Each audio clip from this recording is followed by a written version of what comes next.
Bienvenidos. Nos disponemos a estudiar el libro de Romanos. Sí es necesario que entendamos un poco al autor. Todos hemos escuchado hablar de Pablo. Esta carta deja mucho que decir de su persona, porque no fue escrita por Pablo. Esta carta fue escrita por Tercio, pero sí dictada por Pablo. Era un hombre muy apasionado en lo que hacía. Y aquí vamos a tratar de analizar para que ustedes, como ovejas nuevas, algunos, tengan la real dimensión de quién es Pablo. Desmitificar el super Pablo que en ocasiones nos muestran las religiones. Las religiones siempre tienden a ser como héroes míticos. Y ustedes pueden darse cuenta incluso que en la Biblia y en las Biblias se menciona a los hombres de Dios como santos. Por ejemplo, los evangelios no son Mateo, Marcos, Lucas y Juan, sino que son San Mateo, San Lucas, San Marcos, San Juan. Y Pablo pasa a ser San Pablo. Entender la real dimensión de un personaje es importante para nuestra realidad, porque si le idealizamos demasiado puede ser decepcionante a la hora de encontrarse con la verdad, uno, y también puede ser inalcanzable para nuestra humanidad frágil, débil y variable que tenemos. Para entender un poco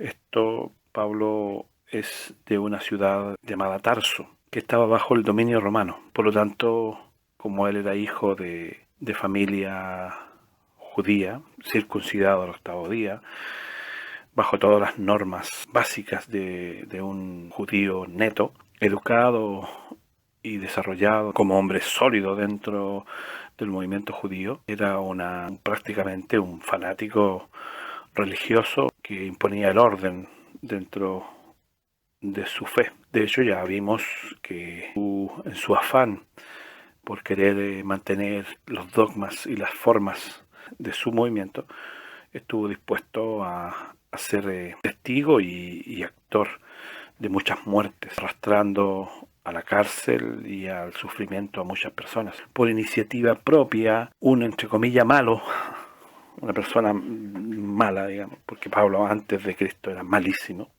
mala clase, mala persona, una persona sin sensibilidad, porque creo que para cualquiera de nosotros ver morir a una persona lapidada hoy día sería muy fuerte y creo que desviaríamos el rostro, pero él no solamente hacía eso, sino que se complacía con esto. Y a no ser porque Dios se le aparece en el camino a Damasco y se manifiesta increpándole: ¿por qué me persigues? Y hace de él, bajo las visiones, un arrepentimiento timorato, un arrepentimiento muy válido, pero también muy provocado, aterrizando bien las circunstancias. Hacen en él un cambio absoluto, completo, donde en él decantan todas sus bajezas, malas acciones. Y es aquí cuando ya, como cristiano, comienza a ser muy analítico, muy espiritual, y se contrapone contra aquellos que él ve que son él mismo en el pasado, porque se encuentra en el fondo con él mismo, con otros fanáticos, con otros dispuestos a matar, con otros dispuestos a azotar, a lapidar, a ejecutar a alguien por no estar de acuerdo con su credo, con su fe. Un fanático religioso. Se encontró después con muchos. Bajo ese concepto entendamos de por qué Pablo es tan benevolente, tan amplio de criterio, a pesar de que igual le quedaban ciertas cosas, y eso demuestra lo que voy a comentar ahora, que realmente la perfección humana no existe y no ha existido nunca. De hecho, es él quien manifiesta en este capítulo de Romanos que no hay justo ni aun uno, que la ley es para conocer el pecado, y todos pecamos, y todos al fin y al cabo hemos sido destituidos de la gloria de Dios.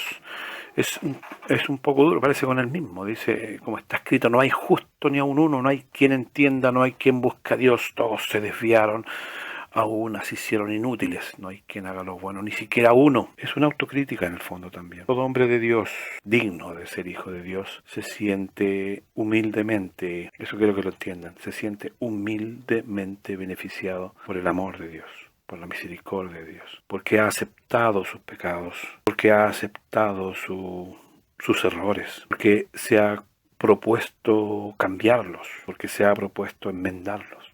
una vez que esté recuperado, no va a juzgar a aquellos que estén como él estaba. Va a ser prudente, va a ser sobrio, va a ser justo, pero nunca va a ser bueno o santo. Normalmente el hombre es frágil frente a las potestades superiores, es frágil frente a la tentación, es frágil frente a las malignidades. Sepulcro abierto su garganta, con su lengua engañan, veneno de espides hay debajo de sus labios. Siempre está la tendencia a querer modificar un poco las cosas. Su boca está llena de amargura, sus pies se apresuran para derramar sangre. Somos instintivamente agresivos, somos instintivamente defensivos, si no hay temor delante de sus ojos. Pero sabemos que todas las cosas, como dice él, es para que todo el mundo quede bajo la ley, para que toda boca se cierre y todo el mundo quede bajo el juicio de Dios. Y esto escúchenlo bien, ya que por las obras de la ley, ningún ser humano será justificado. Creo que en este concepto se encierra el por qué Jesucristo daba una guerra verbal tan fuerte contra los fariseos, que son el símil de los pastores actuales. Gente que se siente estupenda, gente que se siente superior, que es crítica discriminatoria social incluso, porque un pastor no va a soportar que un miembro originario de las clases bajas venga a tratar de corregirlo. Se sienten superiores en cuanto a lo social por la cantidad de influencias que pueden tener dentro de esta sociedad en sus fornicaciones políticas, jurídicas y demás. Hay que ser objetivo, que un pastor que se meta a revolcarse en esta sociedad va a ser un hombre que, si sabe manejarlo, y de hecho lo saben, va a ser un hombre con influencias y de poder. Ya no va a ser como cualquier ser humano.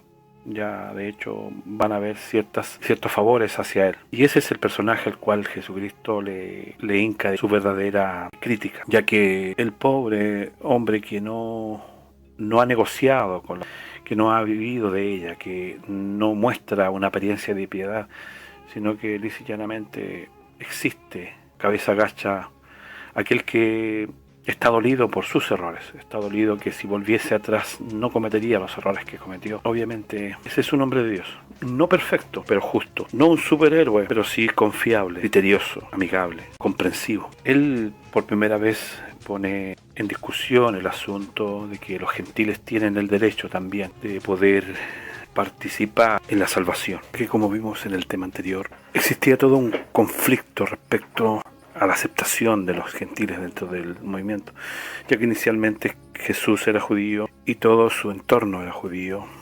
Incluso la iglesia primitiva se desarrolló inicialmente dentro del movimiento judío. Como dije también, los que escucharon hablar en lenguas a aquellos en el Pentecostés eran judíos que venían a cumplir de celebrar esa fiesta de Pentecostés junto con sus hermanos, independientemente de donde hubiesen nacido.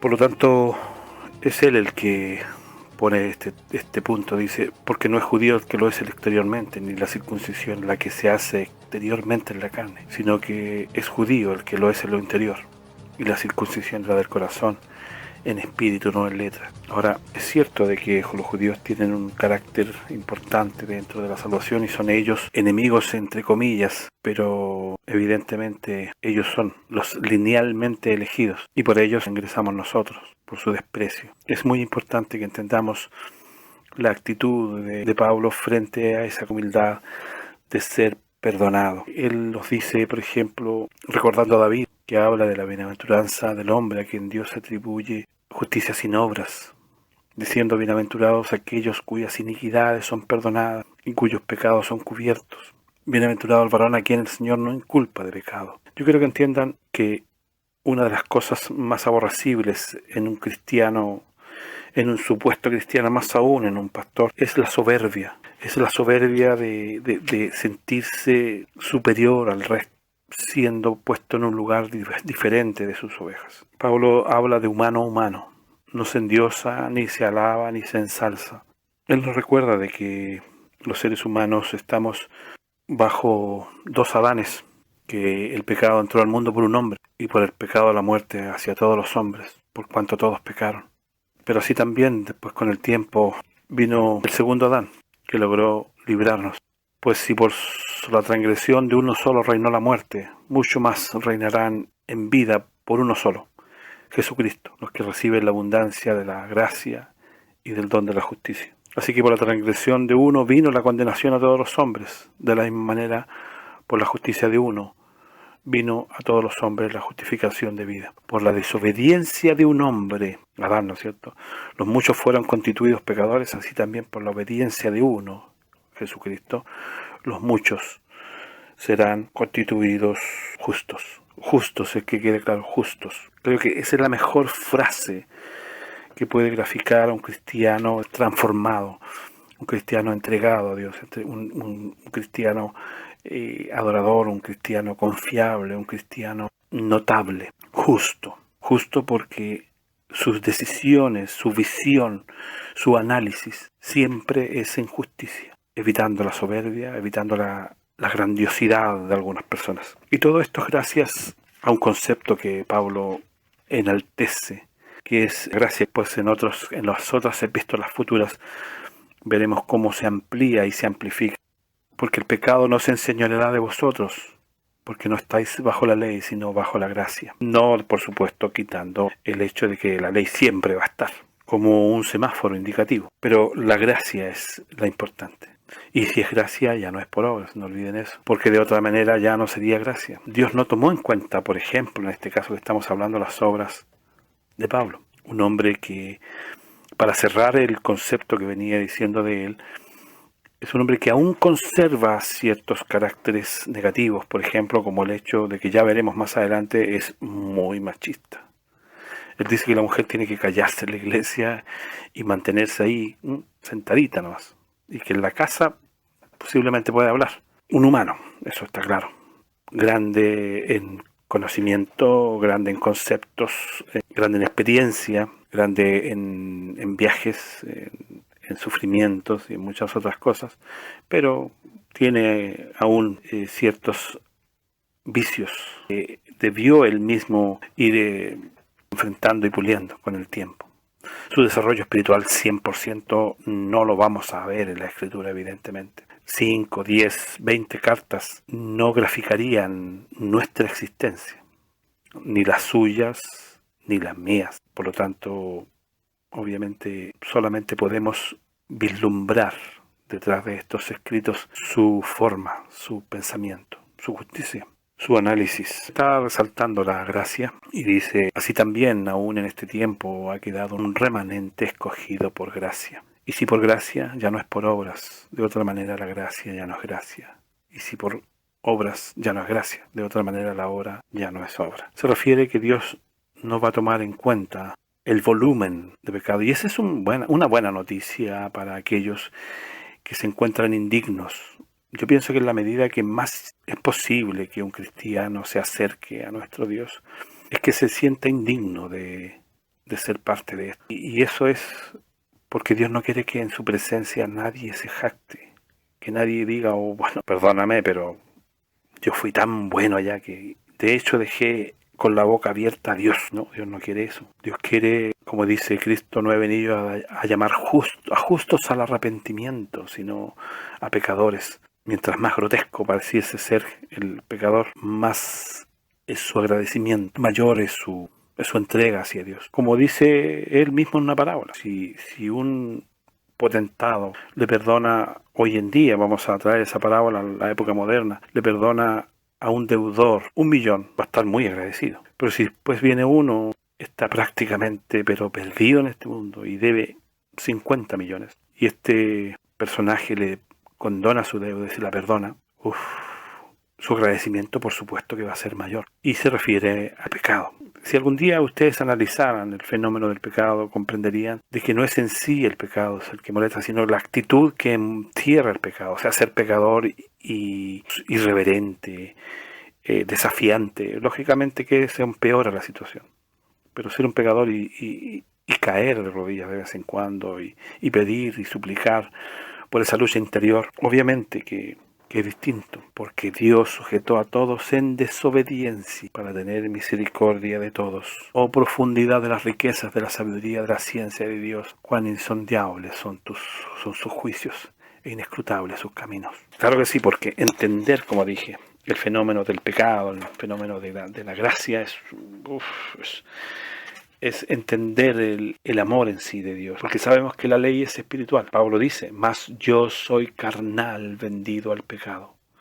Porque lo que hago no lo entiendo, pues no hago lo que quiero, sino lo que aborrezco, eso hago. Y si lo que no quiero, esto hago, apruebo que la ley es buena. De manera que ya no soy yo quien hace aquello, sino el pecado que mora en mí. Y yo sé que en mí, esto es en mi carne, no mora el bien. Porque el querer hacer el bien está en mí, pero no el hacer. Porque no hago el bien que quiero, sino el mal que no quiero, eso hago. Y si yo hago lo que no quiero, ya no lo hago yo, sino el pecado que mora en mí. Así que queriendo yo hacer el bien, hallo esta ley, que el mal está en mí. Porque según el hombre interior me deleito en la ley de Dios, pero veo otra ley en mis miembros, se revela contra la ley de mi mente y que me lleva cautivo la ley del pecado que está en mis miembros. Miserable de mí, ¿quién me librará de este cuerpo de muerte? Ese es una angustiante análisis de un hombre justo, pero no de un hombre santo, no de un hombre sin pecado. Es un análisis de un hombre que está enfrentando angustias, que está enfrentando conflictos y que demuestra de que el camino del Señor no es fácil, ni es con un rostro indiferente y menospreciativo hacia el resto, como diciendo yo soy más bueno que ustedes, que el pecado lo acosa continuamente, de que el cuerpo humano en sí es pecaminoso y que solamente el gran alfarero puede hacer de nosotros un ser distinto. Ahora, mentalmente ya debemos empezar a tener cambios, él lo dice, porque una cosa es tener cierta dificultad y otra cosa es vivir, como dice él, porque los que son de la carne piensan en las cosas de la carne, pero los que son del espíritu en las cosas del espíritu, porque el ocuparse de la carne es muerte, pero el ocuparse del espíritu es vida y paz, por cuanto los designios de la carne son enemistad contra Dios, porque no se sujetan a la ley de Dios ni tampoco pueden. Y los que viven según la carne no pueden agradar a Dios. Mas vosotros no vivís según la carne, sino según el Espíritu. Si es que el Espíritu de Dios mora en vosotros. Y si alguno no tiene el Espíritu de Cristo, no es de él. Es como medio confuso, ¿no? Pero vuelvo a insistir, es como esa actitud. Vamos a suponer de que de hecho Pablo lo dice, todos pecaron. Pero bajo esa actitud existen personas que aún así, que todos pecaron, se sienten con la disposición de sentirse superiores al resto, como el pastorado. Por otro lado tenemos al soberbio del mundo, que no le interesa que esté pecando. Es como, soy pecador y ¿qué? Y tenemos al hombre de Dios que se conduele con sus errores, que se conduele con sus malas acciones y busca su rostro a tierra, busca la misericordia, busca el amor, busca la piedad de parte de Dios. Esa es la diferencia de estas personas, porque al fin y al cabo instintivamente sabemos que somos hijos de Dios. El Espíritu mismo da testimonio a nuestro espíritu que somos hijos de Dios. Y si hijos de Dios, también herederos y coherederos con Cristo, si es que padecemos juntamente con Él, para que juntamente con Él seamos glorificados. Pues tengo por cierto que todas las aflicciones que podamos tener en el tiempo presente no son comparables con la gloria venidera que en nosotros ha de manifestarse. Creo que ya, porque es fácil alargarse con Pablo, podemos entender de que los primeros indicios de esta carta de Pablo nos indican de que él quiere hacer aterrizar, de que la iglesia está compuesta por humanos que son perdonados y justificados por Dios, y que ninguno es superior a nadie, sino solo en sus actos doctrinales, o sea, el que enseñe, el que instruya, el que asista, el que comparta. Ese es más o menos el nivel dentro del Espíritu de Dios, pero no hay un espíritu de superioridad. Mira, tú no te acerques a mí porque yo soy más santo que tú. No, eso no existe acá. Somos humanos que nos diferencian solamente el amor determinado en cuanto a darnos un don específico, ya sea, como dije, de profecía, de sanidad, tan variada gama de dones que Dios tiene, pero siempre sin soberbia, sin lucro y con humildad. Espero que Dios le bendiga y nos encontramos en el próximo capítulo siguiendo el análisis del libro de Romanos.